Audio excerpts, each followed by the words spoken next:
Welcome to episode 9 of my YouTube series From Fitness Model to Pregnant. We are 33 weeks. As you can see, there's definitely been some growing. Yep. So let's have a look with these shorts down so you can get the full perspective. Yep, big, so round. Today's episode, I'm going to go through my birthing plan, my fears, and also the big changes in my training. So at 33 weeks, baby weighs almost 2 kilos, about 44 centimeters long from crown to toe. So this is how tall he is, all smushed up in my belly. Let's get into training. To my disappointment, I have had to dial the intensity back again in my cardio and CrossFit workouts. At about the 10-12 minute mark, if my heart rate's been elevated that entire time, I feel really sick. If you've ever had diarrhea, it's that really lower, yucky feeling down here. And obviously, it's because this little man inside is putting pressure and pushing on all of my organs, my intestines, my bowels, and it does not feel good at all. So I've had to scale that right back, and it's frustrating because energetically I feel fine. Physically, other than that, I feel fine. My fears. I'm not really scared of the birthing part. I'm worried about my mental health. I'm worried about what sleep deprivation feels like and what that's going to do to me. And I'm nervous that it's such a big life change, going from always doing everything that I want in my time. Now I will have someone else dictating my timeline, and I'm scared. I don't know how I will handle it because for my whole life, I have never had to worry about that. And I'm not even kidding. He's literally kicking right now saying like, yeah, man, I'm coming out and I'm going to change your life. This unknown sort of overcomes the excitement. Now, my brain won't go as far ahead as after birth to allow me to feel excited. It's like, I know there's going to be a baby. I know there's going to be birthing. What I don't know is how I'm going to respond to that, how my life will be.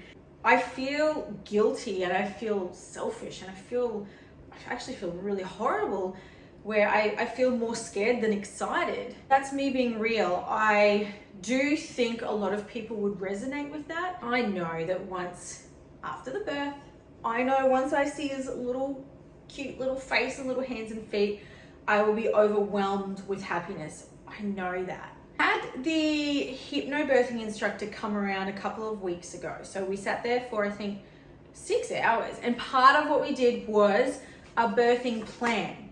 I thought that a birth plan was literally pack bag, get in car, drive to hospital. I actually really had no idea what it was. What it is it's basically a list of things that you give to the midwife, the doctor, whoever, of what you want and don't want. Basically, you have like a plan A, B, and C. Plan A is everything goes how you want it to. Plan B is taking into consideration, yeah, shit happens. I don't want a C-section, but maybe I have to, okay? So we have 3 plans here of the scenarios that may happen and what my decisions will be. Let's go through plan A. I want a spontaneous labor, which means I don't want to be induced. If it comes 39 weeks and doctors and whoever are like, you know what, it's time to get the baby out, I will know to say, is it really? Am I at risk? Is baby at risk? And if he says no, I'll say, cool, let's hold out. I'm here till 42 weeks. So what? Okay? I want a normal physiological birth. That means I don't want any interventions and I don't want drugs. I don't even want you to mention that stuff to me. I want to let this get the baby out the way it was designed to. I want to stay at home for as long as I can before going to the hospital, because at home you feel safe, it's quiet, you're in an environment that you're comfortable in. And that takes stress out of the equation, and the less stress, the easier the whole process is. In the birth suite, I want it dark, I want it quiet. They suggested I can have little electronic candles, and I think that sounds pretty sweet. So I'm probably gonna do that too. I'll have a Swiss ball, and I'll take my own music. So again, I'm surrounding myself in an environment that makes me feel like comfy, cozy, and safe.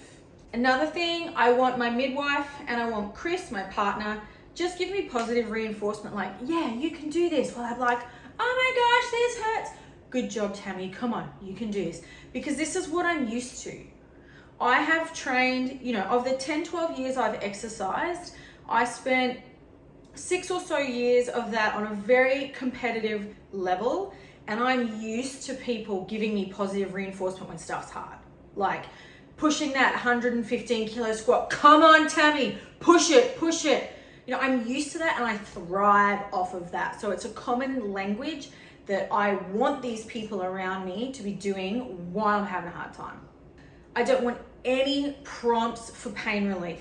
I don't want you to even mention it to me, because if you don't mention it, it's not going to pop into my head, because I want to do this as best as I can, with the exception of nitrous oxide gas, which has 0 side effects to me or the baby.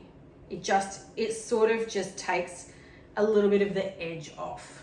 If I reach a point and I'm like agony, I will ask for it. My partner will tell me no, and we'll have a code word or a safe word or something, but it will not be suggested to me and planted in my mind. After birth, after baby has come out, I want everyone gone out of that room except for Chris. This will be probably one of the most special moment in my life.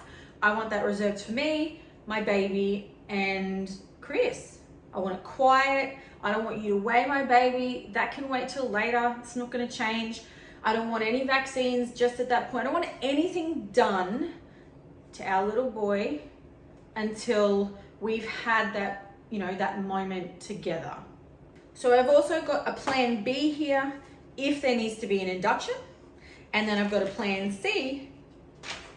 Haven't written it yet, but that's if I have to have a cesarean. So I want to make it clear that while I want to do this all as naturally as possible, I am aware that things happen. Whatever happens and whatever decision I make will be based off the safety of baby and me. So if that means I need a C-section, then so be it. I am prepared for that. So a nice quick episode today. Hope that was enjoyable. Hope you got something out of it. And if pregnancy is something you're thinking about down the track, I sort of want to be an example of how easy and smooth it can be. Touch wood, anything can still happen. But you hear the horror stories, you hear all the bad stuff all the time, but you never hear the good stuff because it's boring. Like me, mine's pretty boring, okay? But don't let that stereotype get in your head, because it doesn't necessarily have to be like that. Anyway, guys, thanks as usual for watching.